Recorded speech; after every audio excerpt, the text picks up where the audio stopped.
Kelly. Did you confirm? I did. Yeah, I did. Okay. Justin Spencer. Joe.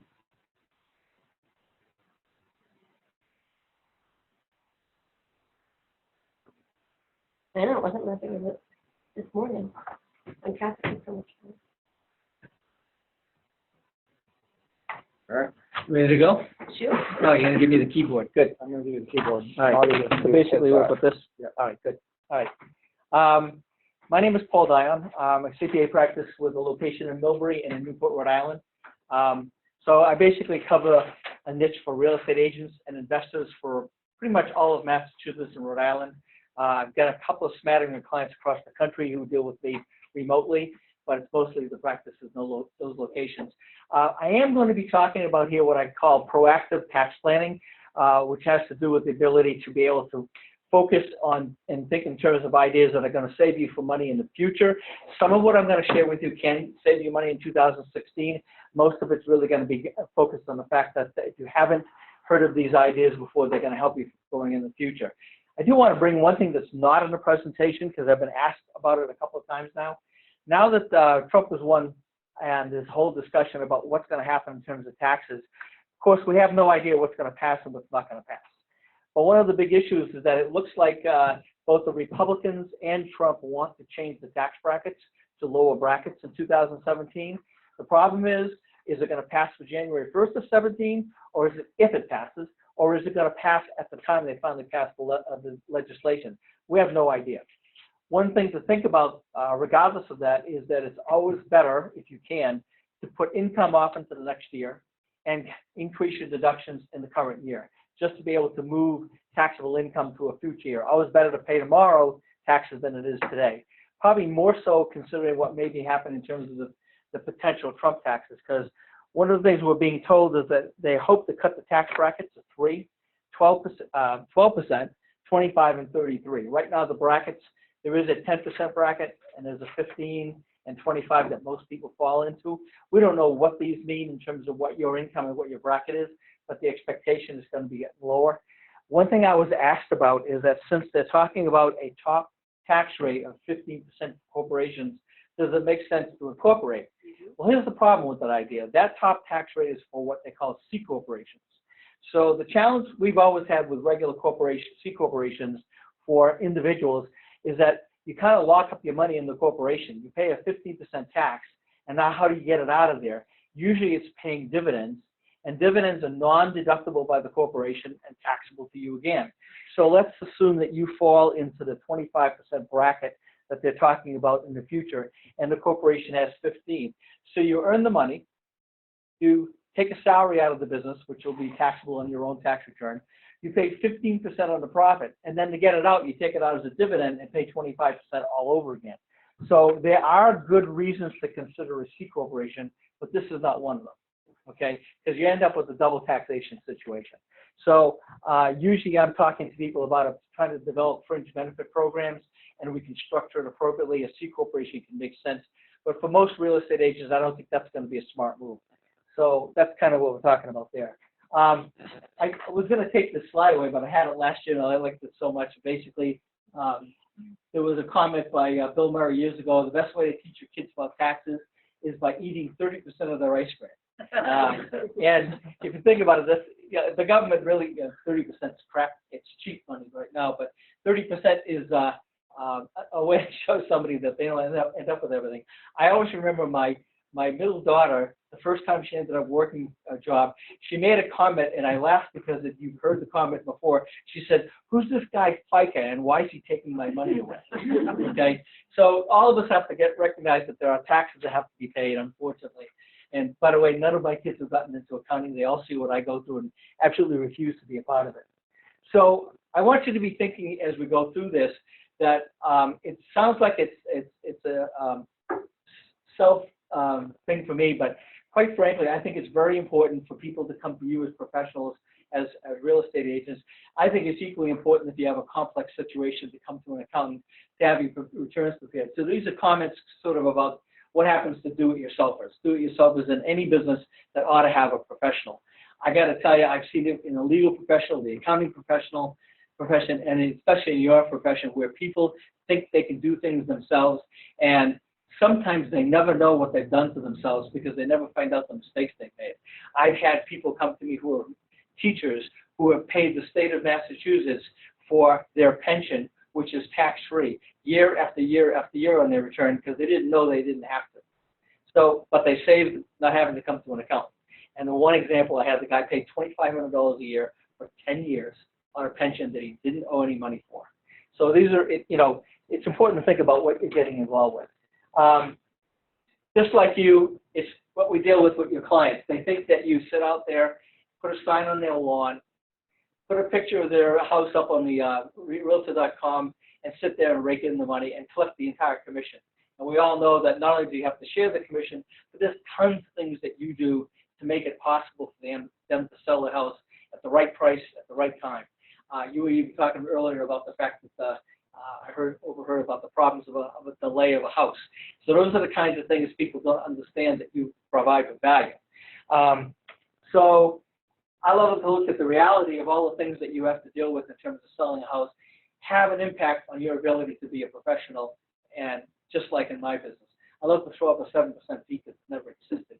And it's kind of so you deserve to keep all the money. And as we go through this, I'd like you to think about when was the last time your tax preparer came to you and said that here's some idea that could save you money. In fact, in my business, I've kind of rebranded myself. I refuse to use the word tax preparer anymore.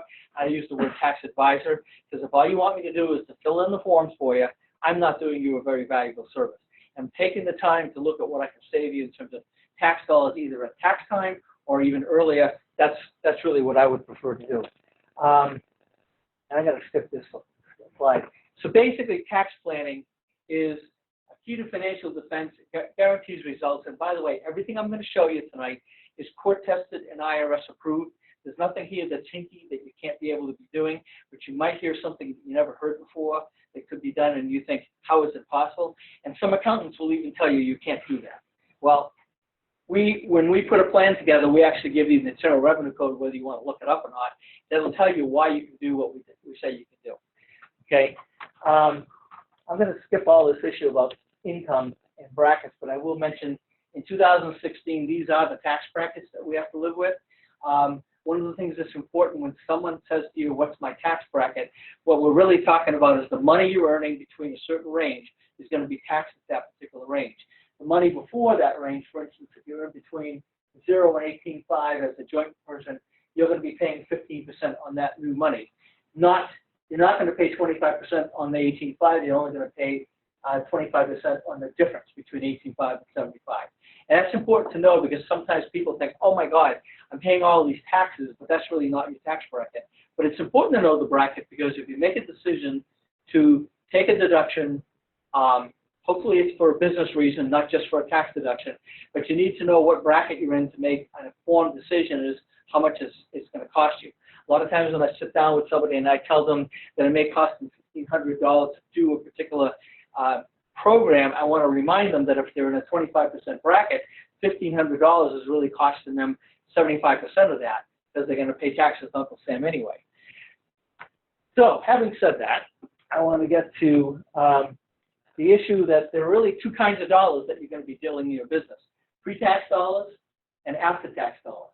And essentially you lose every time you spend after-tax dollars that could have been pre-tax dollars.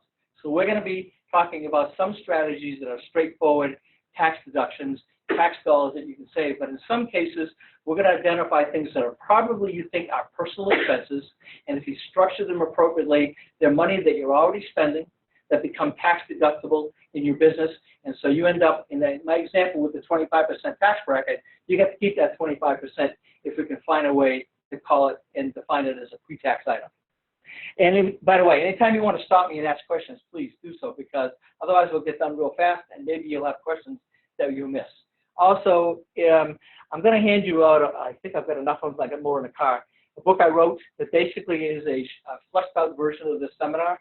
So it'll kind of give you a lot of the information here. So yes, keep notes, but you won't have to keep as many because the book has a lot of it covered. So what I want you two factors. So as we go through this, if you can, we want you to earn non-taxable income, maximize the deductions. I talked to you a little earlier about the fact that maybe you want to, if you can, prepay some deductions in December that you would have to pay in January to get the deduction ahead of time, and shift income either to later years or lower brackets. The way we would do lower brackets, we'll show you a couple of strategies in a few minutes, but what it amounts to is potentially having family members or other people that you have to otherwise give money to and turn it into a tax deduction instead of just outright gift. Okay?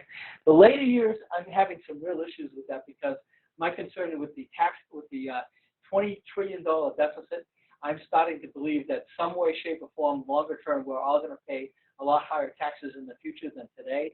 And so my worry is if we shift all this into at least 1 year or 2 years later, it's probably not a problem.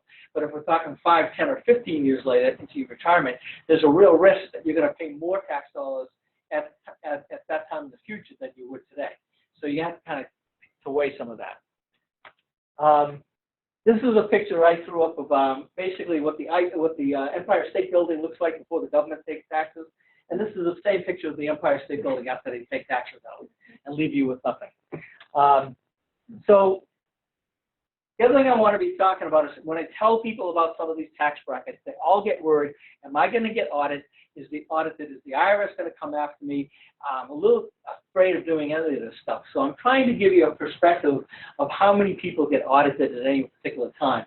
Quite frankly, the national average has dropped from 1% to 0.86% of every single tax return that is prepared gets audited.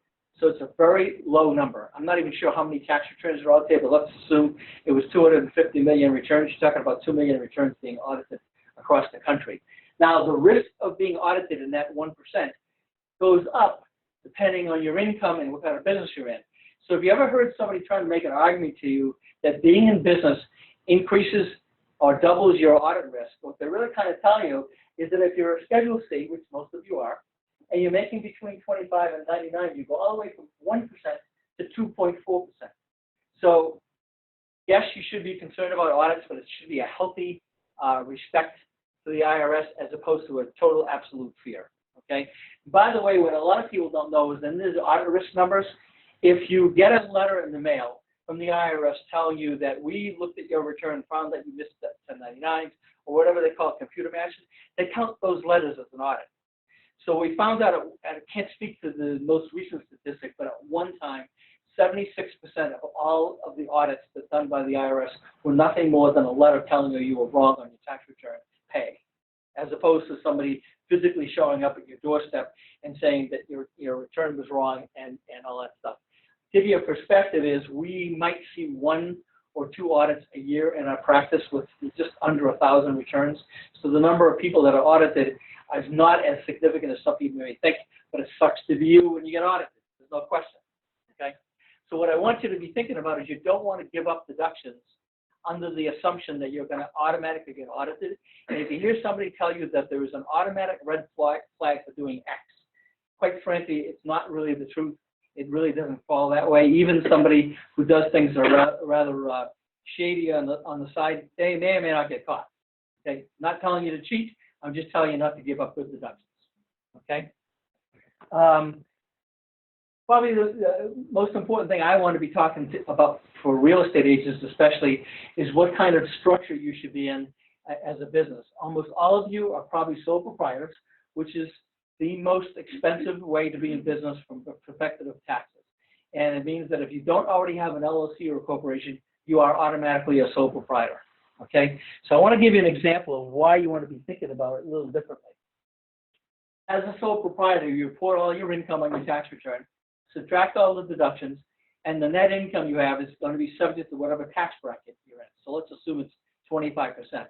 But on top of that, you're going to pay another 15.3% called self-employment tax, which is nothing more than Social Security tax. If you work for somebody as an employee, you have withheld from your pay 7.65, and they match it with the second 7.65. As a self-employed person, you have to pay both halves. Okay? So if you do nothing but consider an S corporation, which is one option that we talk to people about, this is a case where, in my example, I'm making it really simple, but I'm saying you make the same income, but now you get half of that money as a paycheck in the salary, and half the money is a profit. Now what happens is the Social Security is only taxed on the salary. So you still pay 15.3%, but only on half the money, okay? Interestingly, as long as Obamacare is in play, there is another 0.9% tax that you pay with Obamacare once you make more than $250,000. With an S corporation, your salary is only the part that could be subject to that 0.9%, and the income from the S corporation is no longer touched by that tax.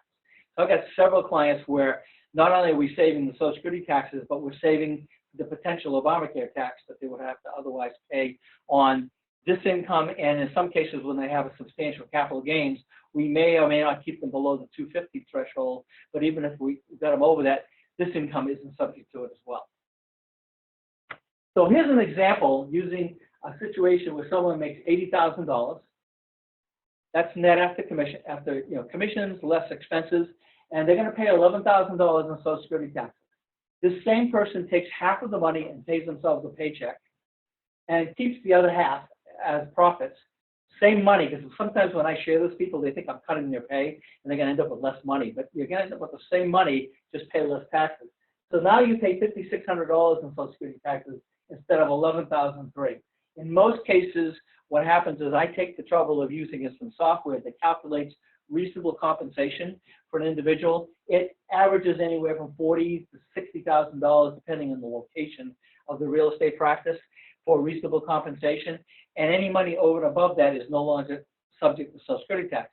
So I have several successful real estate agents who are in the range of $250,000 to $500,000, and where in the past they would pay anywhere from $20,000 to $30,000 in Social Security taxes, they're now only paying about $7,000 or $8,000 in taxes, saving anywhere from $10,000 to $20,000, in some cases $30,000 in taxes, just by making this decision to set up the structure. Okay. Now, there's a caveat on this because we have some issues with agents versus brokers in both Massachusetts and Rhode Island. A broker can set up a corporation. The regulatory authorities in the two states don't care and allow you to do that, and your broker firm may or may not issue checks to your corporation instead of to you. If you're an agent, neither state recognizes the real estate agent as being a corporation. In fact, I'm finding from all of my colleagues across the country, there's hardly a state that allows or recognizes that an agent can have his own corporation. There's actually one state that makes it illegal to have a corporation for an agent. All other states are just saying they're not going to recognize you. Okay, so what happens if you're an agent and you set up a corporation like I'm recommending, your brokerage firm is still going to issue checks to you personally, and they're still going to give you a 1099 at the end of the year personally because they have to. Those cases, all we do is report on the tax return the money coming into you, and then report as an expense going out to your S corporation the money going out. So we've satisfied the requirements of the IRS to see the money, but it's not all in your S corporation, and it's legal. The key is, if you follow my advice of setting up the S corporation, you have to make sure that every check is endorsed over to your corporation. Don't cash them personally, because if you do, you've already messed up the problem. And if you endorse them all over to the corporation and then take money out of the corporation as you need it, then this will all work even for agents. Okay?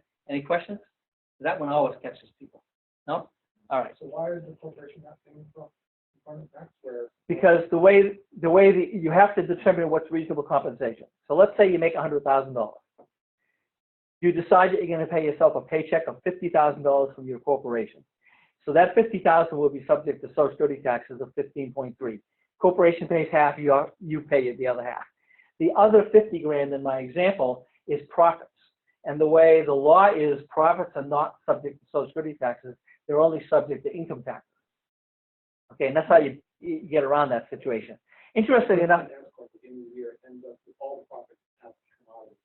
doesn't have to leave the corporation. You can choose to leave it in. Depending on your environment, you might decide to leave it all in or not. It makes no difference. You're still going to be taxed on the profit. In my example of 100,000 broken apart into the two pieces. You're going to pay the taxes whether you take it out or not. You might decide that you need to leave it in there, maybe because you're about to spend money on other opportunities. Usually in the real estate business, it's pretty straightforward. You can just take the money. But you could have an S corporation for a manufacturing operation, and you might decide to keep it reinvested in the business for new equipment or whatever. So it doesn't make any difference. You're still going to get taxed on the profit, regardless of whether you've taken it out or not. Yes? question, you said you have to cash a check, and what if it's direct deposited? Well, then you want to have it direct deposited to the bank account of the S corporation. It may still have your name on it, and probably that's going to be a case where you need to make sure that the name of, that your bank's going to be okay with it.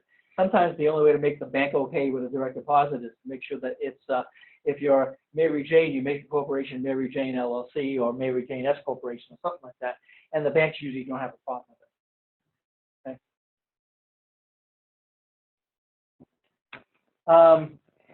I get asked this a lot of times about if we play this strategy in terms of reducing your paycheck or your profit to half the number or some lower number, what's going to happen to your Social Security benefits when you finally retire? I guess the first answer is if you believe Social Security is going to still be here. I think it's going to be an income test. I don't think it's going away, but I think it's now going to be a means test. So if you're a successful person, they're probably going to find a way to either tax more of it or give you less of it. I'm not sure which. But regardless, assuming we follow the rules that now exist, it turns out that the first $53,000 to $54,000 of income you earn in your with Social Security is comprising close to 90% of the benefit you're ever going to get. And when you do the calculations, Can you go back over that stuff? I'm sorry. Can you go back over that? Sure. That was like, If you make $53,000 to $54,000 of income that is subject to Social Security tax, close to 90% of the benefit you're ever going to get from Social Security is going to be matched to that number. To the extent that you earn more, you will probably pay more into the government in Social Security benefits, taxes, than you will ever get out as benefits. So yes, you can get more. It's just not going to be enough to make it worth your while. Okay? So that seems to be the tipping point, somewhere in the range of 53,000. In fact, Social Security this year, the cap was 118,000. Next year, the cap is 127,000, and despite that cap, there's no extra benefits to the person who puts in that extra money at all. So you get to pay more taxes without getting any future retirement benefit of any kind. So in addition to saving money with the S corporation, you're also not paying near as much that you probably never get. Correct.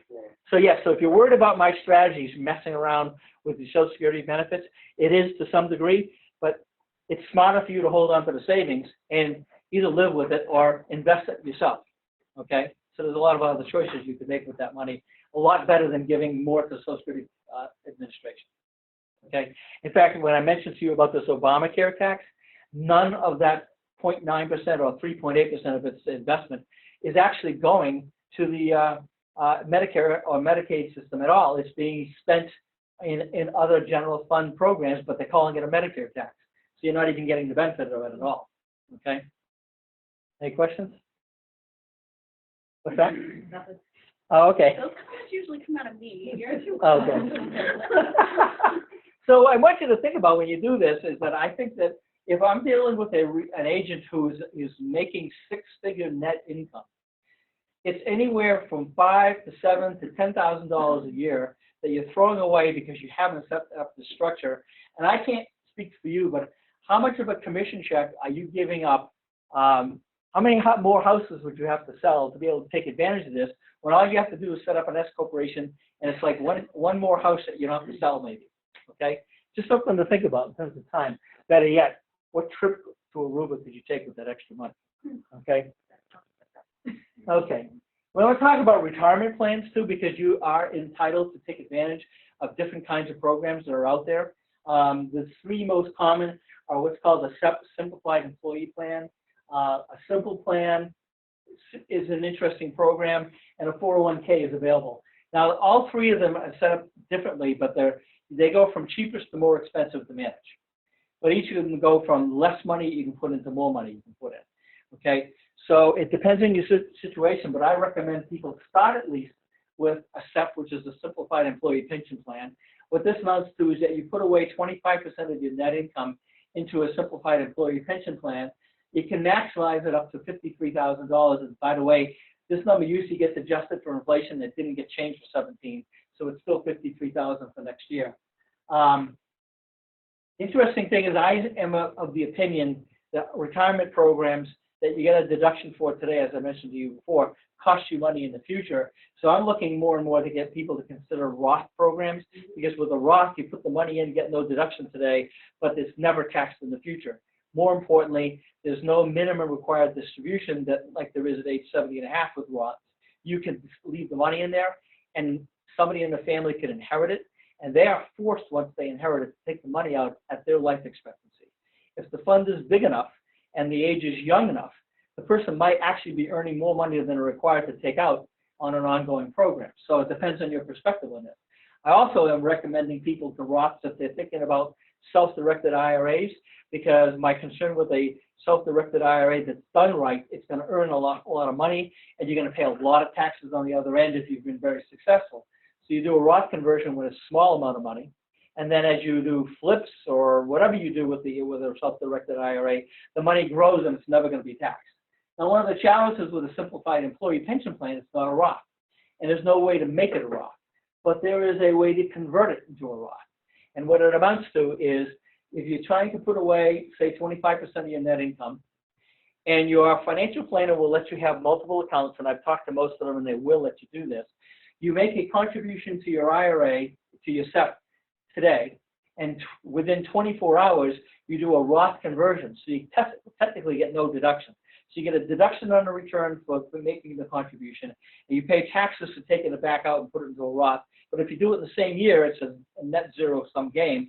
But now you've been able to find a way to put up to $53,000 into a Roth instead of the limitation of only $6,000 that's available with a regular IRA, or more money with a 401k that's a Roth. Okay, so it's an opportunity to take this and convert it.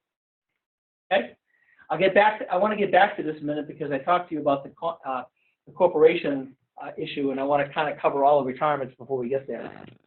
I'm going to skip the simples, but it's pretty much you get to put 100% of your income up to 12.5, so you can do a company another $3,000, and the company can match it another 25%.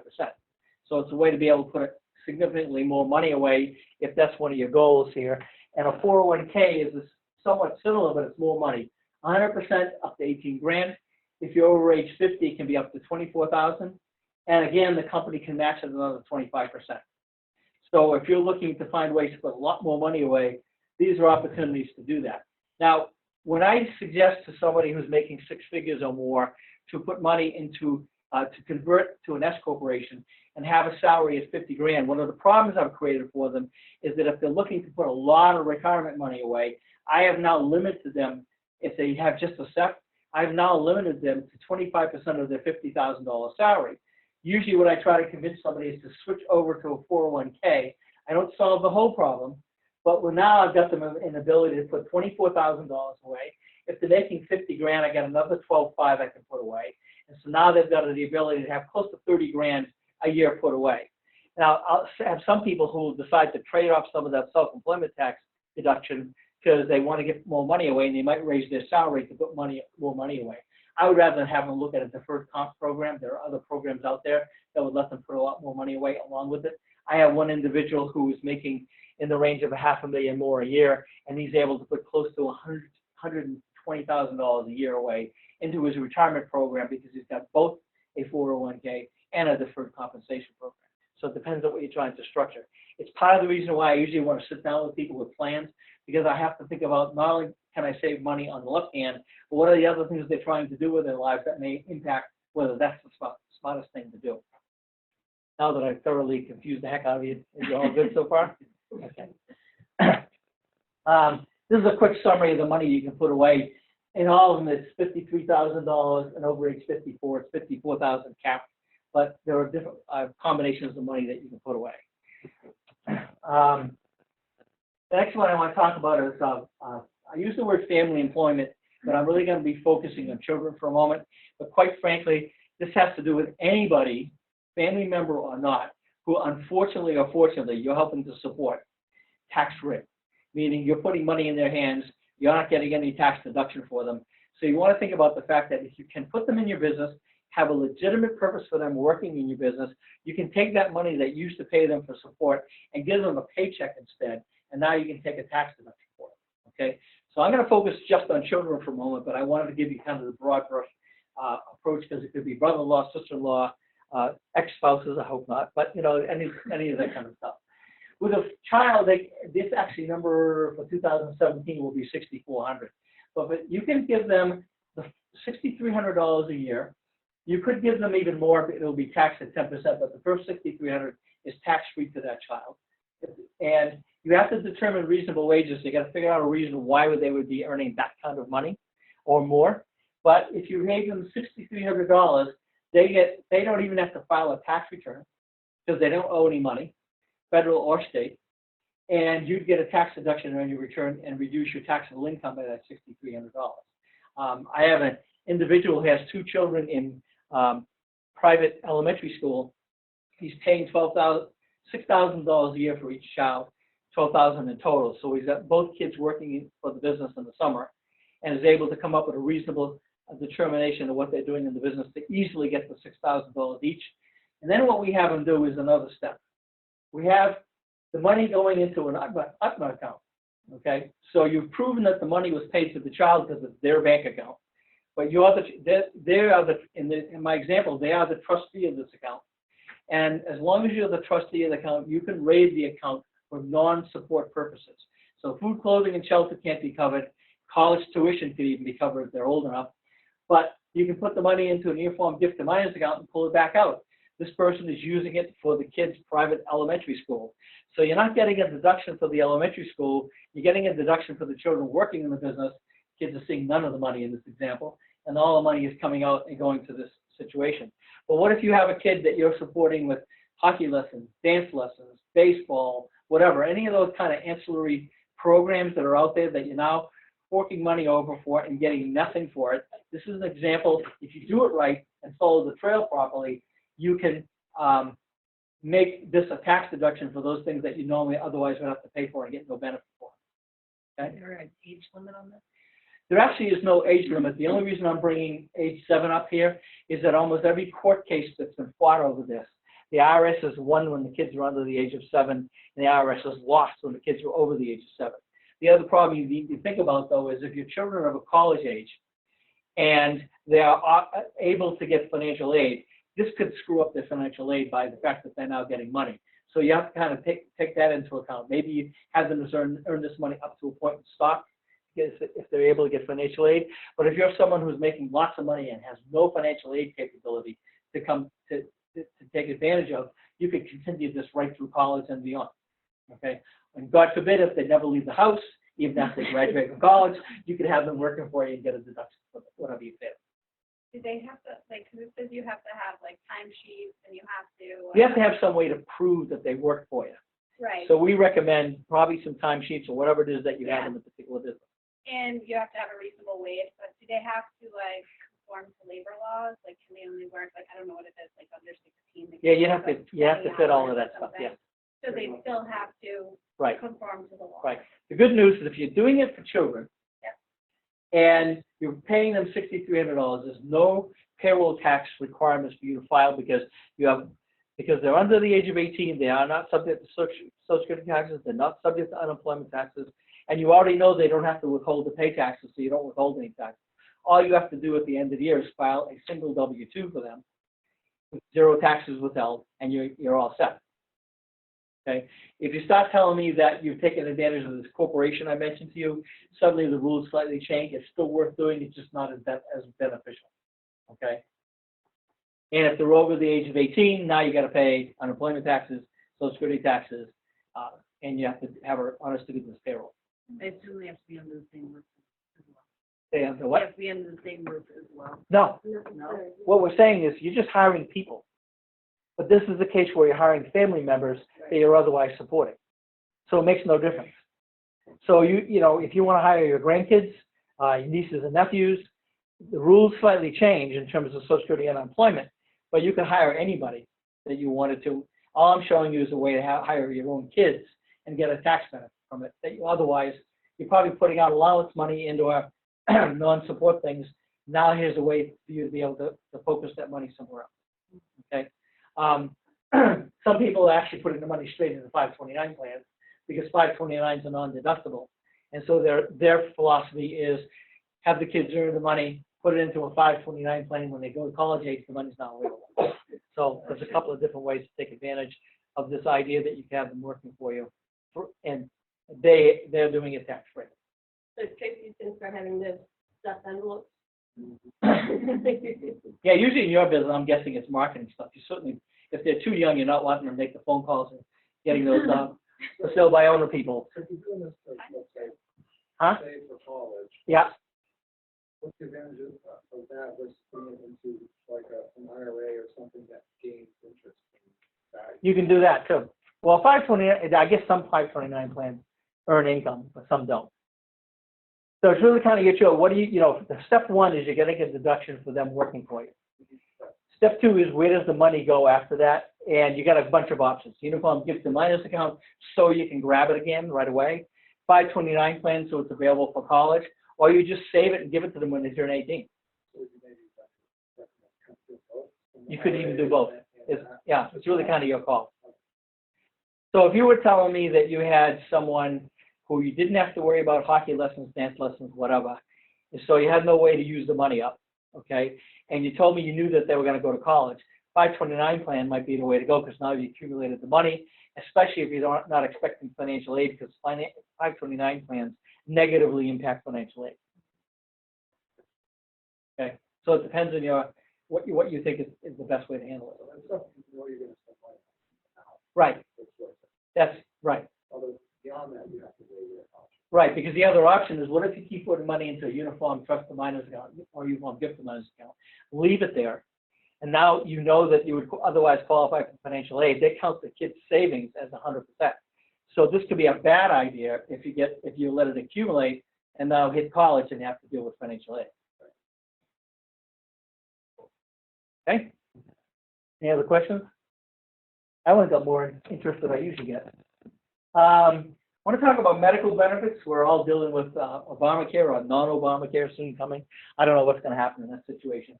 But one of the challenges you face right now as a self-employed individual, if you have health insurance, it's tax deductible and affirmative return. So in most cases, I kind of leave that stuff alone. But you may have a couple of other different options to play with, keeping in mind if it's on affirmative return, it's saving your income taxes only. It's not doing anything to your Social Security taxes if you haven't thought about incorporating. Okay. There is a program called the Medical Expense Reimbursement Plan. If you qualify, the Medical Expense Reimbursement Plan does not help the owner of the business. It helps the employees of the business. So usually what you do in this kind of situation is you're a single real estate agent and you have a partner, whether it be your spouse or a friend or whatever, who can work in the business. Usually it's the spouse that's going to work best here, where the spouse has a family plan that includes you. And because of this, on a medical expense reimbursement plan, the entire health insurance program, plus the copays and deductibles, becomes immediately deductible inside of your business. Okay? Works great if you're still a sole proprietor. If you're an S corporation, there are challenges where this doesn't work. I have another option for that.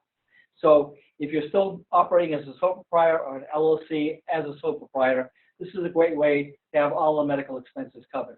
I had an individual who had a same-sex partner who was very, very sick with cancer, but not so bad that she couldn't work for the business. So what they ended up doing is that partner became an employee in the business legitimately, and instead of getting a paycheck, received only fringe benefits. And the fringe benefit was a medical expense reimbursement plan. There was a court case involving this called the Spells case from years ago, where a daycare provider hired her husband to work in the business, and the IRS fought it, trying to say that she couldn't take advantage of this, and she won big time.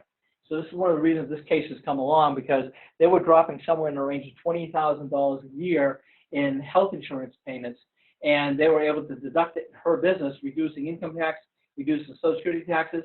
Because he wasn't getting a paycheck, they didn't have to also pay income taxes on the money she paid out for this health insurance as compensation payment off. So it became very lucrative in this particular case. Right now with Obamacare, this works well with a single employee. The minute you have 2 or more employees, Obamacare makes this a terrible idea. We're hoping this is going to change. We don't know if that's going to happen yet. So that's still up in the air. So what happens is I only recommend this to people who are going to have a single person as an employee in the business. By the way, a single person could be children. But when I have someone who has multiple, more than one child, I have a problem with having 2 or more kids in the business to do this. So if the age gap is big enough, I usually have them hire one child, take advantage of all the LASIK surgery, all the other notcher work that has to be done with that particular child, and then kick out that child and put the other one in, and you get no compensation, unlike the other program I was showing you, but there's a way to be able to get all that medical expenses into the business and get a deduction for it, okay? Now, if you don't qualify for any of this, because remember I told you it's an employee, not an owner, there is a thing called an HSA, Health Savings Account. A lot of people have heard about FSAs, flexible spending accounts, and they get mixed up when I describe this, but a flexible spending account typically is with an employee, and you have to make a decision how much you're going to have withhold from your paycheck, and there's a use-or-lose program with FSAs. HSAs do not have a use-or-lose program in it. However, you do have to qualify one of the two deductibles depending on your particular situation.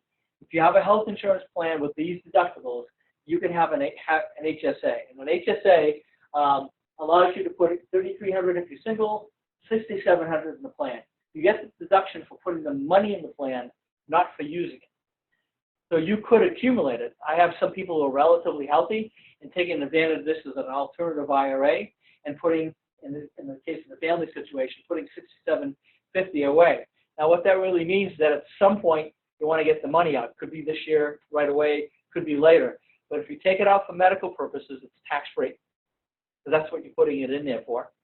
If you wait till you're age 59 and a half to take any of the money out, the penalties go away. There's a 20% penalty if you take the money out before age 59 and a half for non-medical purposes, okay?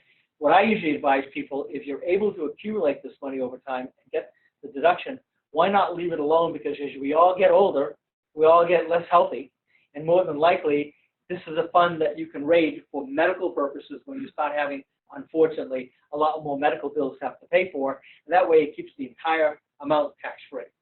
So you can always get to the money. There's a price to pay if you do it for non-medical purposes, and it's yours to get to after age 59 and a half regardless, okay?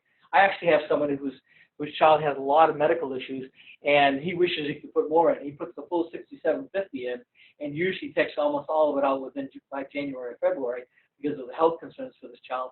And the value for him in both plans, by the way, is if you are incurring medical expenses, right now, itemized deductions subtracts 10% of your adjusted gross income before you get a deduction for medical. These are two programs where if you qualify, from the very first dollar, you get a tax deduction for this, because they don't go in itemized deductions that elsewhere in the return. So if you've got even some reasonable amount of health insurance needs, this is a program you might want to be thinking about. There's a company out there called hsabank.com that charges very little to do these kind of programs, and what they do is they end up giving you a checkbook and a debit card to work from to be able to take the money out. So you fund it as fast or as slow as you want each year, or nothing. I mean, you're not forced at any number here. You're forced to a cap of $6,750 or $3,350. In fact, I think these are those numbers. I think 17 has changed again. And you can decide one year that you just don't have the money or don't want to put it in, or you've accumulated enough because you got a no use or lose situation. Maybe you just leave it alone and then not put any money in. It's up to you. So these can be handy. Yes. What sort of qualifies medical expense? They don't consider like gym membership. You'd have to prove that it's because you probably have a weight problem. I'm guessing. So it has to be a medical problem. If you had, I'd guess you could make a case that if you get your doctor to write off a prescription that says you have to do that, then you can't. In both programs, you have to either prove it's medical or if it's over the counter, that you've got a doctor's prescription that requires you to do it. Okay? So yeah, you could do that. But any of your prescriptions, okay, any of that. All of that counts towards either of these two programs. Okay? So yes, any prescription drugs, any copays, any deductibles, office visits, all of those things become deductible. Whenever I sit down with somebody and I find they have any kind of a medical number under itemized deductions, or if I see that, I usually ask questions because a lot of people don't waste time coming up with it. This is a program I want them to think about. It's not a lot of money, but heck, it's another deduction. It's depending on if you're in the 25% bracket, $6,750 is going to save you about $2,000. Taxes. Okay? And home office. I know you have this sumptuous facility that you can come to, but the thing is, if you are self-employed as opposed to the employee of somebody, you have different rules that you get to follow. An employee of a company cannot have an office and home deduction unless it's at the convenience of the employer. Meaning, a lot of employers now are saying, we don't have space for you, open up a home office. A lot of times you have salesmen in a particular area where the company doesn't even have an office, and they might do that. That's the case where you can get the tax deduction. But even for employees, the problem is it's taken an itemized deduction subject to 2% AGI limitation, and sometimes it's almost a non-existent deduction. But a self-employed individual can have an office in the home as long as you are following these particular rules. Exclusive and regular use, and no other fixed location where you conduct substantial administrative functions. So the key is, you may be coming here to meet and greet clients, and some other things, but what if you do all the paperwork or most of the paperwork at your office and home? You fit this criteria as long as you've got exclusive use. And so even if you have a place to come to here, you don't have a problem with that. You can take the office and home deduction. There is another advantage to the office and home deduction that we talk about that doesn't come up here. Where is it?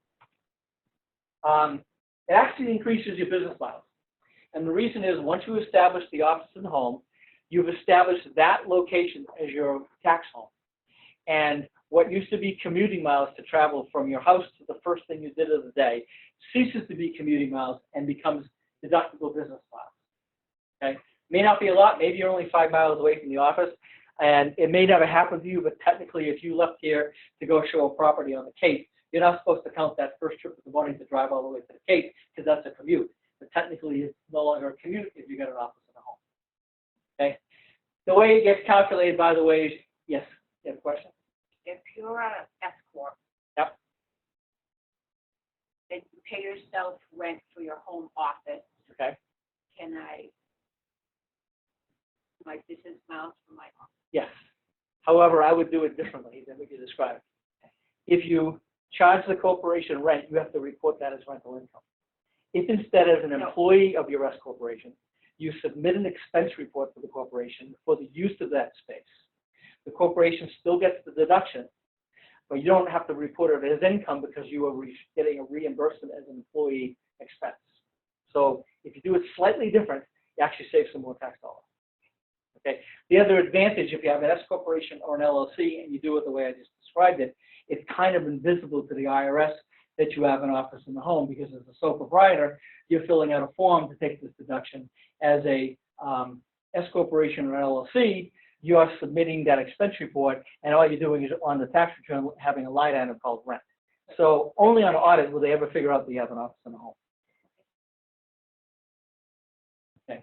And the way you do that, by the way, I mentioned it here, but you're supposed to calculate the square footage of the office divided by the square footage of the whole house. You are allowed to subtract common areas, which means if you have a hallway, must be further.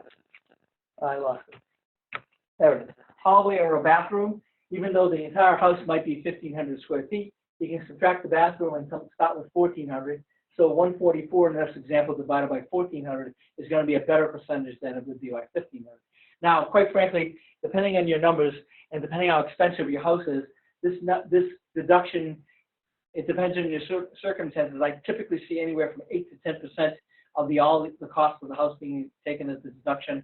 And for most people, I'm finding that this is saving them anywhere from $1,200 to $2,500 a year, depending on the cost of the home. And you take all these deductions. The other advantage, by the way, of the S corporation or the LLC is if you're a sole proprietor, you're taking a deduction for depreciation, and when you sell the house, you have to report that depreciation back as income. If you have the S corporation or the LLC, you're not taking depreciation. You're just calculating depreciation to determine the value, and there's no depreciation to add back when you sell your house because you owned an LLC or an S corporation. Okay, so another advantage to do it that way. Any questions on this one? Okay.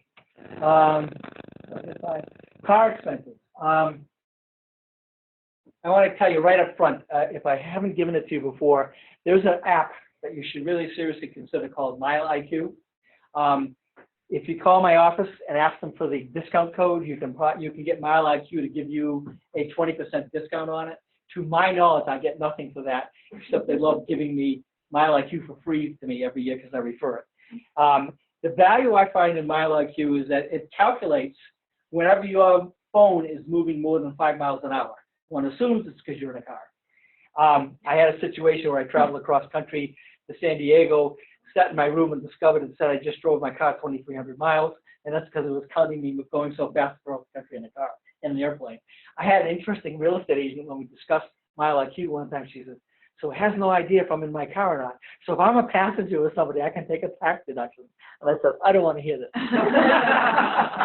But essentially, the value of this is that you don't have to think about it. It knows you've moved. All you have to do after is categorize whether it's personal or business. And you can get more fancy with it, with the ability to put business purpose and stuff. But I usually tell people, if you like me, you're lazy, you just want to calculate business versus personal, swipe it to the right for business, swipe it to the left for personal. If you ever get audited, you're going to have to put business purpose in. I'll bet you have a calendar somewhere. You can go figure out what all those miles were and where you went. So now you've got a document that tells you how many business miles you have. And quite frankly, I have learned from experience that when people log their business miles, it's always better than the number they try to guess for me at any particular time. So a lot of people just figure out what their miles are for the year and tell me it's 80% or 70% of their miles is business versus personal, especially in the real estate business. But this is a great way to be able to document it, because I've had a couple of audits where automobile came up. I got to tell the people, you need to give me a mileage log. The IRS is going to want one. Well, some won't bother doing it, and they lose the entire deduction. Because the law says that even if you're in a kind of business where we know that you drive a vehicle for your business, if you can't back it up with a log, you get no deduction of any kind. Okay? Very important to do something. I had one years ago, a disc jockey who absolutely refused to do this. So basically, he gave me a piece of paper. He says, I do a gig on Saturday and Sunday. I drive this far times 52. And that's, he got nothing for a deduction because he just wouldn't take the time to do the log. Quite frankly, most people, unless they don't use MileIQ, usually dream up the log the week before we meet, and the agents don't worry about it. But I had one interesting case 2 or 3 years ago, not in real estate, where somebody was taking 30,000 miles a year for mileage, and he got audited for other reasons. And the agent calls me up one day and he says, so how many cars does this guy own? And I said, I know he owns 2 or 3. He says, yeah, our records say he owns 3 vehicles. And he said, the inspection stickers tell us all 3 cars combined drove 14,000 miles a year, not 30,000. And he said to me, tell your client that if he does not want me to bring him up on criminal charges, to accept the audit. Because he already given the guy a mileage log, and it's like reporting to a federal agent a lie. It's considered a felony. So this guy was already in trouble. So we made that case go away fast. The guy owed a bunch of money on some stuff we could have bought, but we had big trouble over the mileage thing. So if you're going to take mileage, make sure you know what your 100% is, because the IRS knows it. I had another case where they actually, the trip was the same every day, and they actually used, back then, MapQuest to calculate the miles and determine the client was taking a little bit too much. So really weird. So that's the issue of the mileage. Part of why I wanted to bring this up, though, is you have a choice of either taking the mileage rate, which right now is 57 cents a mile, times the business miles, or the actual expenses of your vehicle. You still have to calculate business miles to determine percent use, okay? But it turns out, if you think about the rates that are calculated by AAA, and I've done this over several years, it's almost always the same result. Actually, it's always the same result. Calculating the actual expense is actually a better deduction than calculating the mileage rate, except for if you're driving a small sedan, okay? So most people who are driving medium sedans or larger are actually throwing a deduction away, assuming they're unwilling to come up with the information, by just coming miles times the rate. I have an awful lot of clients who just give me miles and the rate, but if they were to take the time of telling me what you paid to the vehicle so I can depreciate it, the gas you spent on the vehicle, the repairs, all that stuff, in most cases, I can get a better deduction for them by doing the actual expense. And the good news is, if in the year you go into business, or the year you buy a new car, whichever, you take the actual expense that year, you have the right to alternate back and forth between whichever is the better of the two every year after that. So you get an awful lot of opportunity to be able to get the better deduction calculating the actual expense method in most cases. So, MileIQ just keep track of the miles. I think there's some stuff in there where if you want to, you can plug in stuff. I know that some people look at Expensify and Receipt Bank and some others that let them keep track of all that stuff. You really track your miles. You got to track your miles no matter what, because tracking the miles gives me the 57 cents a mile. Tracking the miles and knowing the total tells me the business percentage. So if you told me that here are all my business auto expenses, and I drove 90% of the time, then I can take all of those times 90%. That's the example we're using there. Okay? Does that go for leasing vehicles as well versus? What's that? Does that go for leasing a vehicle versus? Yeah, leasing your vehicle, you still have to keep track of the miles. You just, you're stuck with actual expense. You can't take mileage rate with a lease vehicle. By the way, this is the wrong code. It's Tax 20 Pro. They gave me that special code for just a small short period of time in 2016 because they were giving a 30% discount. So if you use Tax 20 Pro, you get the 20% discount off of whatever MileIQ's current rate is. Okay. And I'm going to go through this pretty fast. Meals and entertainment. I have just learned about a product that I'm actually using internally in the practice. I get a discount for using it. So if I get somebody who wants me to do their books completely, I'm actually putting them on a package called Receipt Bank. Receipt-bank.com. Apparently somebody else owns Receipt Bank without the dash. And it's a product where if they give you an app on the phone, or you scan the documents and upload it to them, or you mail it to them, they will scan all those documents into the software. And the first time you put the bill in, you can actually go in there and mark it up and say that when I went to Home Depot, it's for repairs. And forever and ever and after, unless you want to change it, it knows it belongs to repairs, and will dump it into whatever accounting package you choose to use, whether it be it has to be an online package. QuickBooks Online, Xero, Sage, a bunch of others are out there. So this is a great product if you've got a lot of receipts. You can take a picture of them. The system can capture the information and take advantage of all this stuff. Because, quite frankly, I'm going to jump around again because I brought up receipt banks. You have a requirement to keep all your receipts that are $75 or more, and you have a requirement to keep track of how much, when, where, business purpose, and business relationship. The receipt does not cover these last two, but there's nothing to say you couldn't mark up the bill on Receipt Bank as an example, or other products that may be out there. I think Cam, I can't remember the name now, the product with the name Cam in it that also does the same thing. We'll keep track of the receipts for you. But if you mark up the business purpose and the receipt, they're taking a picture of the receipt. You can throw the receipt away after you've taken the picture, and it's all electronic for you from that point on. So if you ever need to have to back it up, it's a great way to keep track of this stuff. I can't tell you how many clients, especially in the real estate business, who can't seem to get their return ready for me until the absolute last minute of October 15th, because they tell me they're busy still dealing with all these receipts. I'm trying to convince them to take a look at a product like this, which could probably solve the whole problem for them. And or maybe we have to do some of the bookkeeping on the back end if they want. Their calls. But the receipt itself covers the first three elements. Okay? If you get audited and it's under 75, it doesn't mean you don't have to have the receipt, but you got to prove it's a business purpose. So if you hand me a statement from Walmart and you're trying to tell, and I can't tell what you bought, the agent will not accept it. I've already gone through this experience with them. So even though it's under 75 bucks, you got to be able to prove it has a business purpose. Okay? Over 75, you have to have the receipt anyway. So let me go back and stuff here.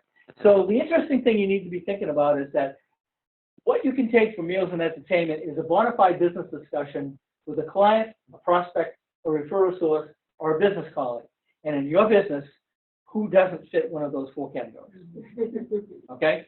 Even going to a soccer game for your kids, and the person next to you asks you, what do you do for business? And you tell them, I'm a real estate agent. Do you know anybody who's looking to sell a house? You just turn that into a business discussion, and maybe you buy them a cup of coffee and it's tax deductible. Okay? I'm trying to use that as an extreme example because you may have other situations where you're meeting with mortgage brokers to convince them to bring business to you, or somebody who you know can refer other people, or it could even be a client you just sold a house for, and you take them out to dinner. You're going to be able to take a tax deduction for it. Okay, so you need to be thinking about that. There are situations where home entertainment can be tax deductible. What if you decide to have a client appreciation dinner at the end of every year for the people you sold a home for, or a Christmas party for a client? Those are cases where you can turn that into a tax deduction as well. Okay? Any questions? I think I'm at the end. Yes. So, does anybody have any other questions, even unrelated to what we talked about here? Quiet group. I overwhelmed them. If you have a pending sale, we need to talk before it's too late. That's right, if you have a pending sale. And the reason I bring that up is that some of this can work. I'll use the S Corporation example. It's a little late now that it's December, but if I were presenting this in January or February, and somebody hasn't sold a house yet, and they ought to be an S Corporation, I'd like to make sure that that sale is in the corporation, and we can save them all those taxes. As an example of why I bring that up. So January first would be a good time to start. Right, so we're Yeah, at if you, 12 if you, for if you, 2016. my answer to you is that if you think the S corporation status idea is a good idea, I believe you need to be making net income of 100,000 or more. It's already too late for 16 with one exception, but 17 would be smart to do that. And I give you the exception. Yes, They have to have a broker's license to do that. they can be an agent. That's what I talked about before. Really? I can create a corporation. You just unfortunately the money's going to be coming directly to you, and then I have to do a little game of moving the money around. I need to make sure that you put the money into your corporation or your LLC, and when you get to 1099, you put it in and out.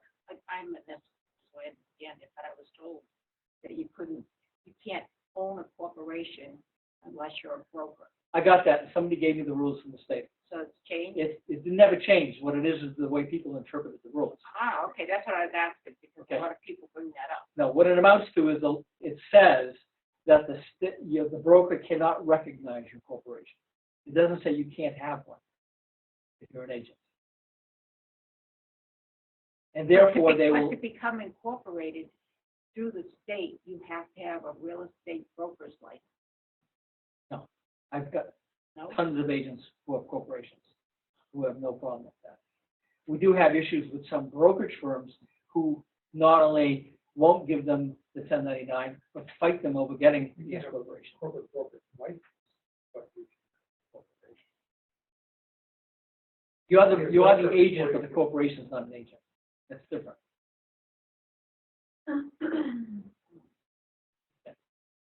Wait, when you don't need a broker's license. yeah, when you have a broker's Yeah, license, then there's regulations for the corporation by the state. But what you did want to Like that to figure it out. You can't, like, if we get a check, you can't deposit it into your personal You account. deposit it in your personal account, you're gonna have problems. Right. Even if you It goes, qualify as a broker and an S corporation.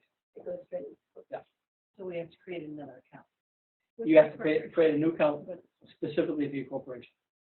Quite frankly, I tell people they should be doing that for their businesses anyway.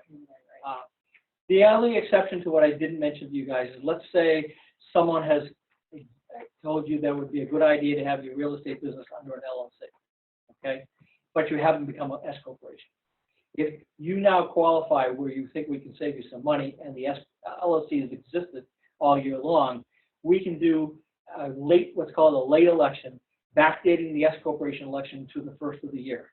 The rules with an S corporation has to be done within 75 days of the creation of the corporation or within 75 days of the new year. So I have done this several times where people had LLCs because a lawyer had advised them to do it, thankfully.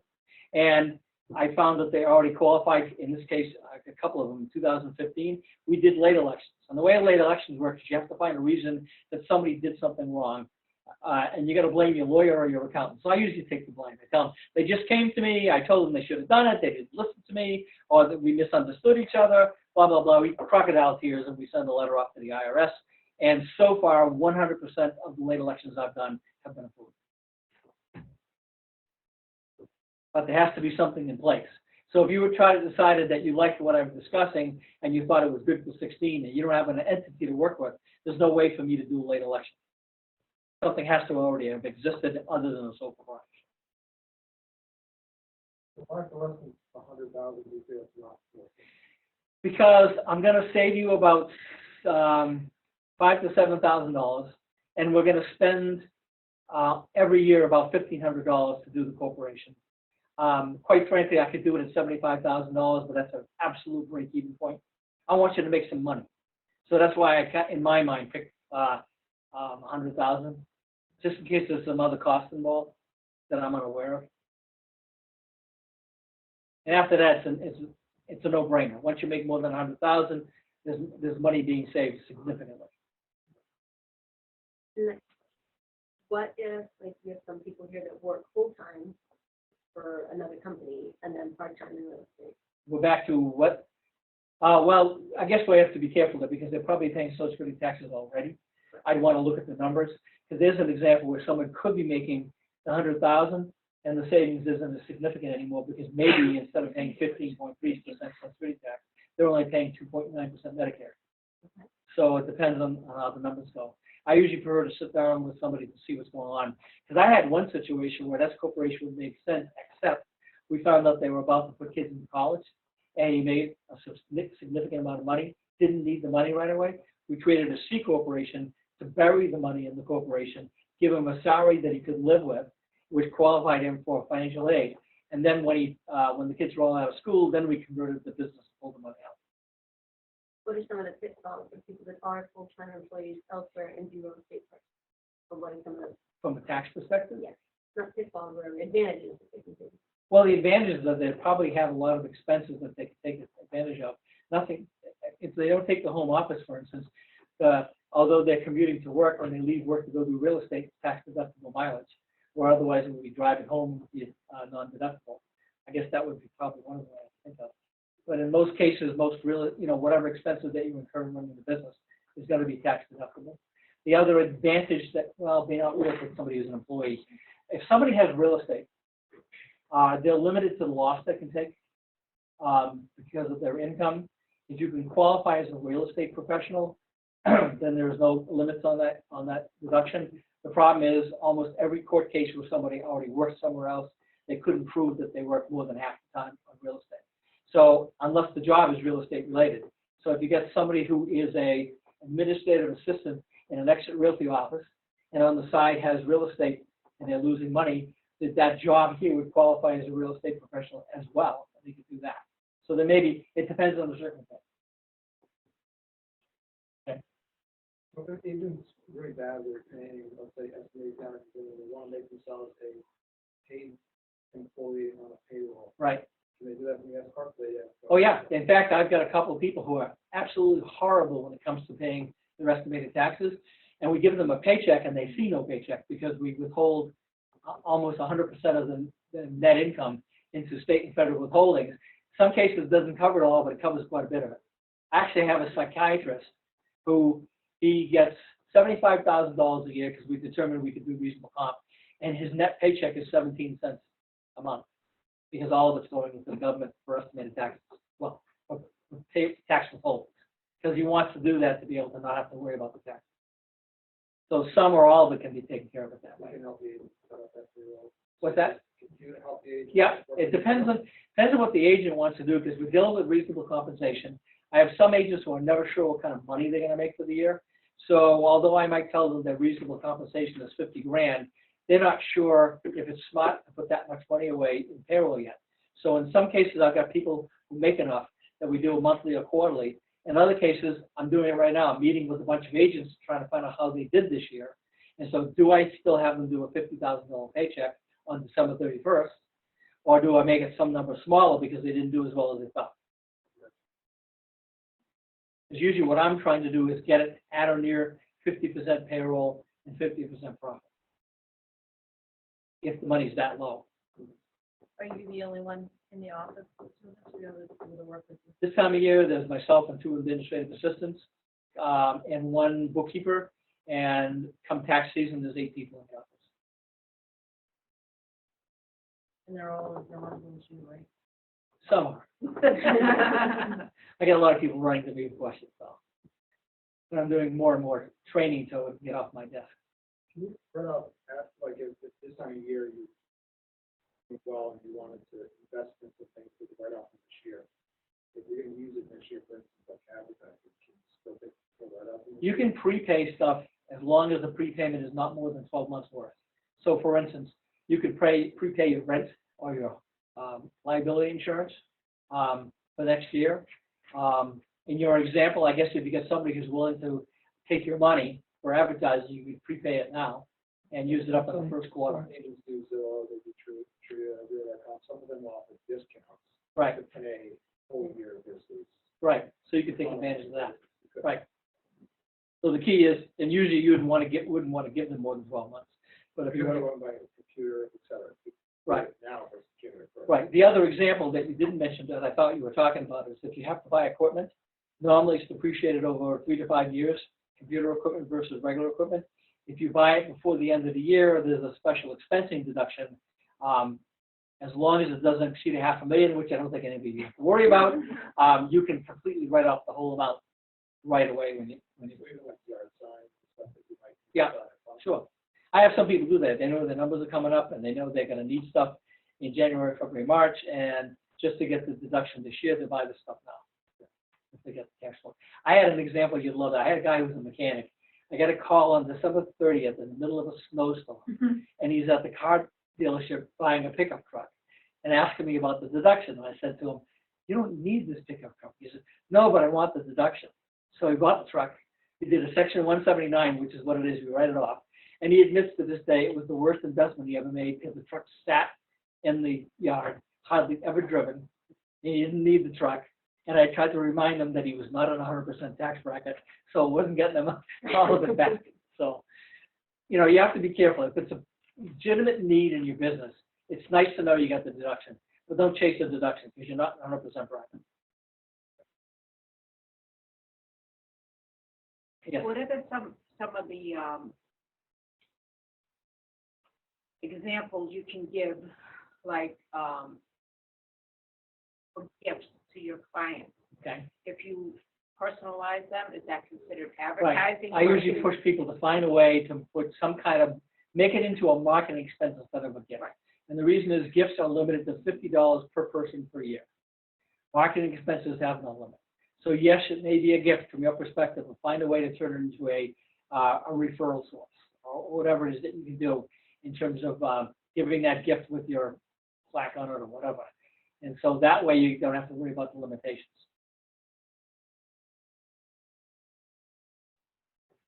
I haven't heard anything from the people off site, huh? Yeah, they don't get that. Okay. Good. All right. So I'm not sure. Are there enough books here for everybody? I'll stick around. If there's not enough, I got more in the car. And if there's, I know some people are afraid to ask questions in front of the group. I'll be around for a while if you want to talk to me one-on-one. How are they gonna hold it if they wanna? Oh, they're all gone? Okay. Okay. That's yours. Thanks. Thank you so much. Oh, you're welcome. Thank you. Great job. Is it safe to pull it out or wait? Yeah, you can pull it out. I'm good. I